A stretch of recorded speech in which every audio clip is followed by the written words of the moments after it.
வணக்கம் நண்பர்களே! தொடர்ந்து தோல்விகளையே சந்தித்துக் கொண்டிருந்தாலும், உங்கள் முயற்சியை கைவிடாமல் இருந்தால், கண்டிப்பாக வெற்றி கிடைக்கும் என்ற வார்த்தைகளுக்கு உதாரணம் தாங்க ஆபிரகாம் லிங்கன்.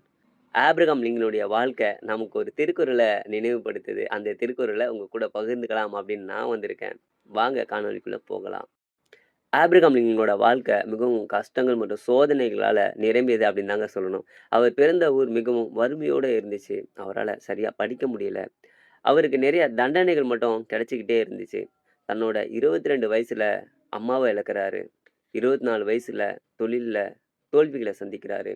25வது வயசுல ஒரு சட்டக் கல்லூரியில சேர்றாரு. ஆனா அதையும் முடிக்க முடியல. தொடர் தோல்விகளுக்கு அப்புறமா அரசியலுக்கு வராரு. 1832ல தன்னுடைய முதல் தேர்தல சந்திக்கிறாரு. அதிலயும் தோல்வி அடையறாரு. 1833ல மறுபடியும் தொழில்ல தோல்வி அடையறாரு. 1836ல ரொம்பவும் மன அழுத்தத்துக்கு ஆளாகுறாரு. 1843ல காங்கிரஸோட தேர்தல் அதிலயும் தோல்வி அடையறாரு. 1854ல செனட் சபை தேர்தல் அதிலயும் தோல்வி அடையறாரு. ஆனா தன்னோட முயற்சிய மட்டும் ஆபிரகாம் லிங்கன் விடவே இல்ல. தொடர்ந்து புதுசு புதுசா ட்ரை பண்ணிக்கிட்டே இருக்கிறாரு. 1860ல அமெரிக்காவோட ஜனாதிபதி தேர்தல் அதில வெற்றி அடையறாரு. ஆமாங்க. இறுதியா வரலாற்றுல தன்னோட பெயர நிரந்தரமா பதிவு பண்ணாரு ஆபிரகாம் லிங்கன். இதுக்கெல்லாம் காரணம் அவருடைய முயற்சி. இத தான் திருக்குறள் எண் 619 சொல்லுது. "தெய்வத்தான் ஆகாதெனினும் முயற்சித்தன் மெய்வருத்த கூலி தரும்."